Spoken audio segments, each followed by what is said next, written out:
Ok, c'est parti pour l'exercice numéro 9. Comme d'habitude, je vais t'inviter à télécharger ton exercice dans le lien qui se trouve en dessous de cette vidéo dans la description. Donc vas-y, télécharge ton exercice, tu le fais et seulement ensuite tu regardes le débrief. C'est bon? Allez, c'est parti. Ok, donc jour 9, exercice numéro 9, en clé de sol. Alors pour la première mesure, on va retravailler donc nos points repères dans le sens descendant. Ça va vraiment être l'objectif de cet exercice, c'est de travailler les notes dans le sens descendant, dans le sens ascendant et de revoir un petit peu certaines notes supplémentaires, notamment le La qui est en dessous du Do 4. D'accord? On va revoir ça tout de suite. Donc première note en première mesure. Ici, on a un Do, notre repère Do 5. D'accord? Donc cinquième Do sur ton clavier. On descend pour aller chercher le Si, autre point repère, puis le La, puis le Sol. Bon là, très clairement, on a une descente de notes successives.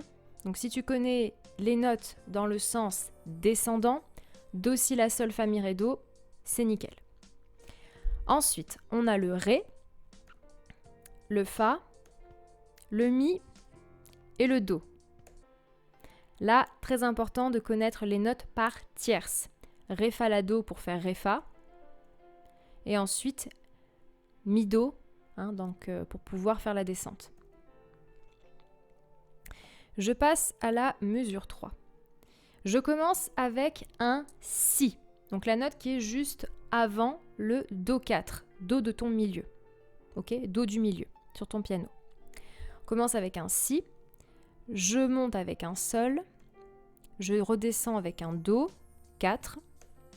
Et je vais descendre pour aller chercher le La.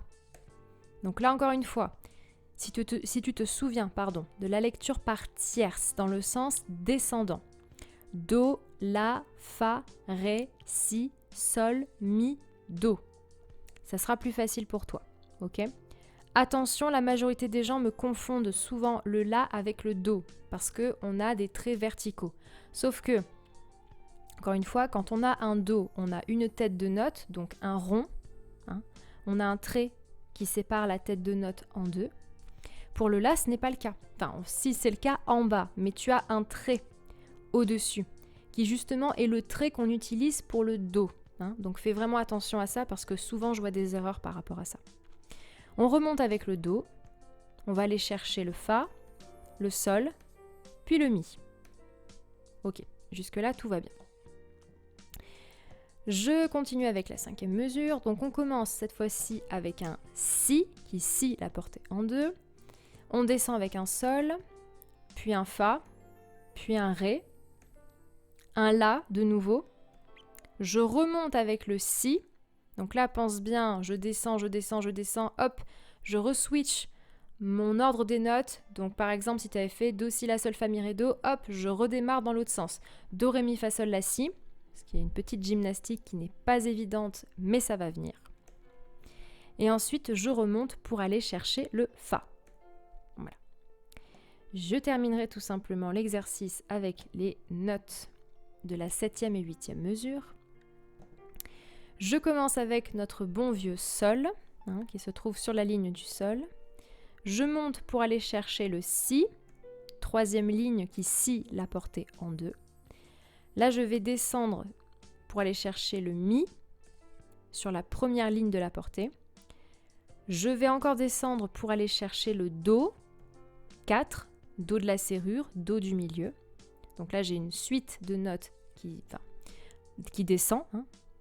Et maintenant, il va falloir que je remonte. Donc, on switch l'ordre des notes. Do, Ré, je cherche le Sol, point repère, et je termine sur le La. Donc tu vois, cet exercice n'était pas compliqué, pas très compliqué au niveau des notes.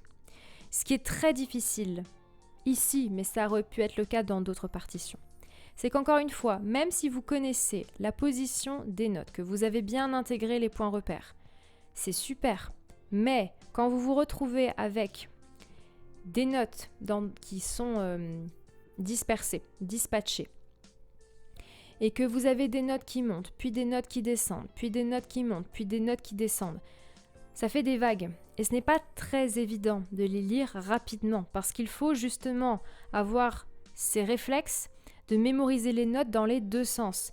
Do, ré, mi, fa, sol, la, si, do et hop, à l'inverse, do, si, la, sol, fa, mi, ré, do. Et pouvoir encore une fois le faire en repartant de n'importe quelle note. Et c'est là où ça pose problème parce que si je te dis de faire do, ré, mi, fa, sol, la, si, do, ça va. Maintenant, si je te demande de faire fa, sol, la, si, do, ré, mi, fa, je peux avoir un petit temps de latence, entre guillemets, et ça va être exactement la même chose dans le sens descendant. Donc pense bien à te réentraîner avec l'ordre des notes dans les deux sens, ok? Ça va te permettre de gagner beaucoup de temps. Et maintenant, je me tais et on passe à la fin. Je te remercie d'avoir regardé cette vidéo jusqu'au bout. Donc maintenant, ce que je t'invite à faire, si ce n'est pas encore fait, c'est de rejoindre mon canal Telegram. Tu as le lien qui est juste en dessous de cette vidéo dans la description, donc je te laisse aller regarder et cliquer. Tu as le tutoriel qui s'affiche à ta droite. C'est une communauté de pianistes dans laquelle je partage du contenu exclusif, privé, pour vous permettre de progresser, de vous motiver. Voilà, et tout simplement rester dans la partie et ne pas abandonner. C'est ok si vous avez du mal, donc je vous laisse découvrir le 3e jour qui va suivre, de vous entraîner, pour vous entraîner. Et surtout, ne lâchez rien. Ne lâchez rien. Ne lâchez surtout rien. C'est le plus important. On se retrouve demain. Ciao!